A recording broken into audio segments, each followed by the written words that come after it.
नमस्कार। गुड़ रहस्य ज्योतिष केंद्र में आपका हार्दिक स्वागत है। अभिनंदन है प्रिय बंधुओं, आप सभी का हार्दिक धन्यवाद जिन्होंने कि मेरे इस YouTube चैनल को अपना आशीर्वाद दिया, इसे सब्सक्राइब किया, शेयर किया और इसमें अपने बहुमूल्य कमेंट छोड़े। अतः अब तक जिसने मेरे इस YouTube चैनल को सब्सक्राइब नहीं किया है वह मेरे इस YouTube चैनल को सब्सक्राइब अवश्य करें। हाथ जोड़ के आपसे निवेदन है, कुछ आप लोगों का आशीर्वाद अगर मुझ पर बना रहे, वीडियो को अंत तक अवश्य देखें। बहुत महत्वपूर्ण मैं सब्जेक्ट लेकर के आ रहा हूं, एक सीरीज लेकर के आऊंगा 12 के 12 लग्नों के लिए, और इसमें विशेषता बात करूंगा पंचमहापुरुष राजयोग। ये क्या है? जब हम ये आमतौर पर इस बात को ज्योतिष के गलियारों में जब इन चीजों की चर्चा सुनते हैं, बहुत सारे राजयोग है, गज केसरी है, बुध आदित्य योग है, शश मंगल का रुचक, शनि का शश, बुध का भद्र, गुरु का हंस, शुक्र का मालव्य योग, पंच महापुरुष राजयोग आदि आदि चीजों की चर्चा हमेशा होती रहती है और इसके बारे में शास्त्रों में या ज्योतिषाचार्य द्वारा बहुत प्रशंसा भी की जाती है। परंतु कई बार ये कुंडलियों में देखा भी गया है, फलित घटित भी होता है, लेकिन फलित वैसा नहीं होता है जैसा कि इसके बारे में कहा जाता है, जैसी कि इसकी चर्चा होती है। आज वह संदेह आपके किसी प्रियजन की कुंडली का अगर आपके दिमाग में है तो आज मैं उस चर्चा को लेकर के आ रहा हूं। विशेषता मेरा पंचमहापुरुषों के लिए, पंचमहापुरुष राजयोग के लिए ही यह सीरीज रहेगा। बुध के द्वारा भद्र पंचमहापुरुष राजयोग, गुरु के द्वारा हंस पंचमहापुरुष राजयोग, शुक्र के द्वारा मालव्य पंचमहापुरुष राजयोग और शनि के द्वारा शश पंचमहापुरुष राजयोग और मंगल के द्वारा रोचक पंचमहापुरुष राजयोग आदि आदि चर्चा में है। बनता कैसे है, सबसे पहले आप इसको ध्यानपूर्वक से समझेंगे। यदि केंद्र भाव में इनमें से कोई भी ग्रह केंद्र भाव में अपनी राशि का हो या अपनी उच्च राशि का हो, तब ये पंचमहापुरुष राजयोग निर्मित होता है। तो अब क्या ये हर एक कुंडली में जिसमें भी ये बनता है उसमें फलदायक होता है या शुभ परिणाम देता है? होता क्या है?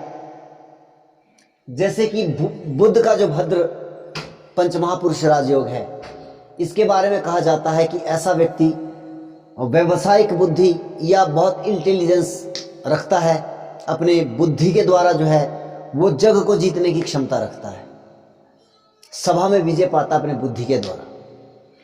हंस गुरु के द्वारा बनने वाला पंचमहापुरुष राजयोग, यह जब घटित होता है तो इसके बारे में कहा जाता है कि ऐसा व्यक्ति अध्यात्म जगत में अपनी बहुत ऊंचाइयां प्राप्त करता है। हालांकि गुरु संतान, विवाह, लाभ, धन, भाग्य, इन सभी चीजों का कारक भी है। तो इन सभी चीजों में ऐसे व्यक्ति की ग्रोथ होती है जब ये घटित होता है और इसकी जब दशा अंतरदशा आती है। देखिए, किसी भी राजयोग का परिणाम जो उसकी दशाओं के ऊपर डिपेंड करता है। उसके बाद शुक्र मालव्य, शुक्र जो है वैभव का, संपत्ति का, लग्जरियत का कारक है। हर प्रकार का सुख सुविधा, वैवाहिक जीवन डिपेंड ऑन शुक्र। धन, वाहन, मकान, सौंदर्य, संगीत, कला, इन सब चीजों का कारक शुक्र है। और भी बहुत सारे कुछ, हर चीज में यहाँ पे डिकोड नहीं कर सकता, आपको वहां पे कुछ बातों को समझना पड़ेगा। तो जब ये शुक्र का मालव्य पंच महापुरुष राजयोग घटित होता है और इसकी जब दशाएं चलती है तब इन चीजों में वृद्धि होती है। बात करते हैं शश नाम का पंच महापुरुष राजयोग जो शनि के द्वारा निर्मित होता है। इसके घटित और इसका फल क्या है कि शनि कर्म का कारक है, श्रम का कारक है, कर्म का कारक है। और ये जो कर्म भूमि संसार जहां पे हम अपने कर्म बंधनों के द्वारा बंद करके आए हैं, इन सभी चीजों का जो कोई भी कर्म एनी वन, मैं कई बार कहता हूं अपने वीडियो के माध्यम से कि शनि को हम थोड़ा सा समझने में अगर हम प्रयास करें तो शनि कर्म कारक है और ये हर एक प्रकार के कर्म का कारक है। तो ऐसा व्यक्ति कर्मठ अपने कार्य क्षेत्र में जब ये राजयोग घटित होता है वो बहुत उन्नति करता है, प्रोफेशनल तौर पर वो बहुत उन्नति करता है। शनि हालांकि प्रॉब्लम का कारक भी है, हालांकि उन चीज़ों को हम राजयोग के द्वारा वो नहीं समझेंगे, लेकिन हाँ जब हम धीरे धीरे लग्नों के ऊपर बढ़ेंगे वन बाय वन, मंगल रोचक पंच महापुरुष राजयोग जब ये घटित होता है तब क्या फल होता है? उस समय में मंगल जो है वह आपके पराक्रम का कारक है, आपके बल का कारक है और ऊर्जा का कारक है। केंद्र में अपने स्वराशि का या उच्च राशि का बैठेगा तब इन सभी चीजों के कारकत्व में वृद्धि को करता है और ऊर्जावान उस व्यक्ति को बनाता है। देखिए कोई कार्य करना है, कुछ भी करेंगे आप जीवन में, शरीर में ऊर्जा का होना अत्यंत आवश्यक है। हालांकि और बहुत सारी चीजें हैं, फिर हम वहां पे वो बात भी करेंगे कि वो आया कहाँ से है, कौन से भाव का लोड है, लेकिन मैं भी केवल कारकत्वों के माध्यम से आपको समझाने का प्रयास कर रहा हूं। जब ये रोचक पंच महापुरुष राजयोग घटित होगा तब इन चीजों में वो सारी वृद्धियां आपको देखने को मिलेगी। अब हम जो है वन बाय वन, लगन वाइज लगन इसके ऊपर काम करेंगे। सीरीज हमारी कंटिन्यू रहेगी कि किस लगन के लिए कौन सा पंच महापुरुष राजयोग बेहतर कार्य करता है, अच्छा कार्य करता है, और किसके लिए यह कार्य नहीं करता है या किसके लिए यह नकारात्मक कार्य भी त्याग कर सकता है। उन सभी चीजों के लिए आपको इंतजार करना पड़ेगा। मैं सबसे पहले मेष से शुरू करूंगा और मीन पर्यंत। तो बात करते हैं वृषभ लगन के जातकों के लिए ये पंच महापुरुष राजयोग जो है क्या परिणाम दे सकता है, और ये यहां पर घटित होने के साथ साथ ये फलित भी हो रहा है या नहीं हो रहा है। तो यहां पर जो संभावनाएं बन रही है,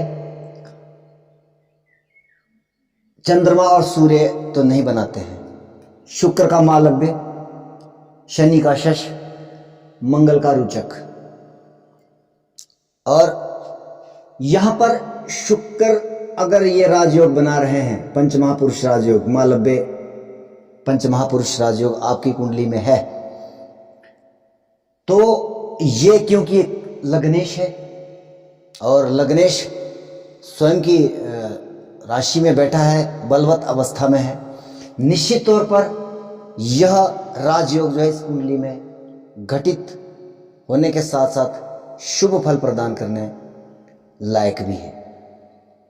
बात करेंगे अगर मंगल का रोचक नाम का राजयोग अगर घटित होता है तो इसका फल रोचक के बजाय रोचक वाला हो जाएगा। पहली चीज कि ये मार्क भाव का स्वामी है, मार्क भाव में बैठा है, बलवत अवस्था में बैठा है, और मार्क भाव के स्वामी का बलवान होना किसी भी कुंडली के लिए वो नुकसानदायक ही रहता है। तो यहाँ पर आप जो है रोचक पंच महापुरुष राजयोग की संभावनाएं जो है बिल्कुल, अगर किसी की कुंडली में ना बने तो बहुत अच्छा, इसको आप अच्छा नहीं मान सकते। मालव्य राजयोग बन रहा है, निश्चित तौर पर बन रहा है। और ऐसे व्यक्ति के लिए मैं कहना चाहूँगा कि शुक्र के कारकत्वों से संबंधित आपके पास वाहन, मकान, भूमि आदि सब सुख सुविधाएं प्रदान करने की क्षमता ये मालव्य नाम का पंच महापुरुष राजयोग अपने दशा अंतरदशा में आपको प्रदान करेगा। निश्चित तौर पर बहुत ही शानदार ये योग है।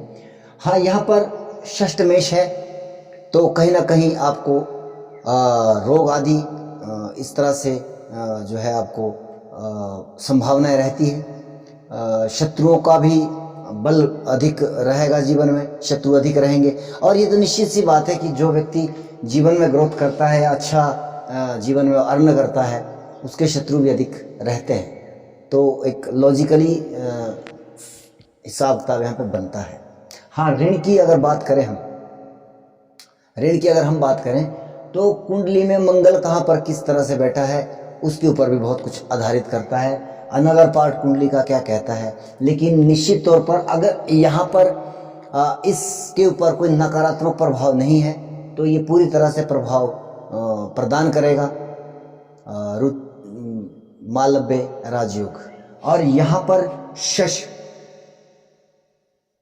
शनि के द्वारा निर्मित होने वाला शश महापुरुष राजयोग भी पूरी तरह से फलित होगा और शानदार ये राजयोग यहाँ पर मैं कहता हूँ कि शुक्र की अपेक्षाकृत शनि का यहाँ पर बहुत ही अच्छा शानदार ये राजयोग बनेगा, क्योंकि पूर्ण योग कारक जो ग्रह बनते हैं वृषभ लग्न के लिए वह शनि बनते हैं। निश्चित तौर पर ये बाधकेश की भूमिका में भी है, लेकिन खैर इसके ऊपर भी मैं एक अवश्य ही एक वीडियो लेकर के आऊँगा, एक सीरीज लेकर के आऊँगा इसके ऊपर भी कि बाधक को हम कैसे देखें, उसके ऊपर हम बाद में बात करते हैं। ये शश नाम का पंच महापुरुष राजयोग निर्मित हो रहा है और मेष लगन की तरह ये यहाँ पर त्रिषडाय नहीं बल्कि भाग्येश भी है और दशमेश भी है। उपचय भाव का स्वामी उपचय भाव में बैठा है, दशम भाव में बैठा है। उपचय भाव का स्वामी जिस भी भाव में बैठता है उस भाव से संबंधित परिणाम जो है वो व्यक्ति को आयु जैसे जैसे बढ़ती रहती है। ऐसे व्यक्ति की कुंडली में जिसमें वृषभ लगन में दशम भाव में शनि विराजित है, शश पंच महापुरुष राजयोग जो बन रहा है, यह नैसर्गिक परिणाम के तौर पर भी इसको अच्छा कह लीजिए।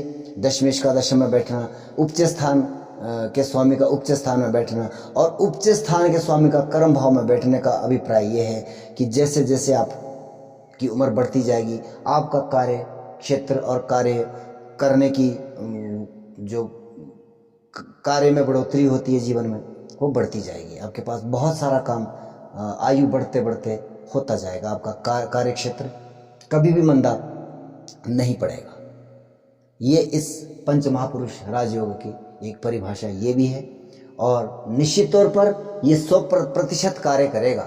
हाँ, जब आपकी कुंडली में इसको और तरीके से देखा जाएगा, अनदर पार्ट क्या कहता है कुंडली का, आपका लग्नेश क्या कहता है और आपका जो है इसके ऊपर शनि के ऊपर किन ग्रहों का प्रभाव है, तो वहाँ पर कुछ विचारणित तथ्य हो जाएंगे, जैसे कि केतु आ जाता है, राहु आ जाता है यहाँ पर। तो ये कुछ हद तक जो है इसकी वजह से ये कुछ कमज़ोर ये राजयोग होगा। अगर ये स्वतंत्र रूप से शनि यहाँ पर बैठा है, निश्चित तौर पर इसकी दशा अंतरदशा में आपको बहुत ही शानदार परिणाम इसके प्राप्त होंगे। अगले वीडियो में हम बात करेंगे मिथुन लगन।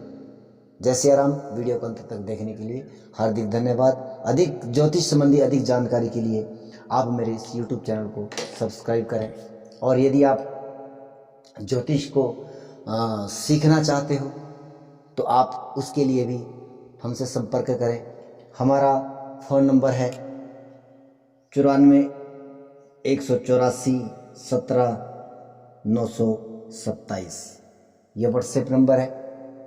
आप यहाँ पर कॉल करके हमसे विश्लेषण भी करवा सकते हैं अगर आप अपनी कुंडली का विश्लेषण करवाना चाहते हैं।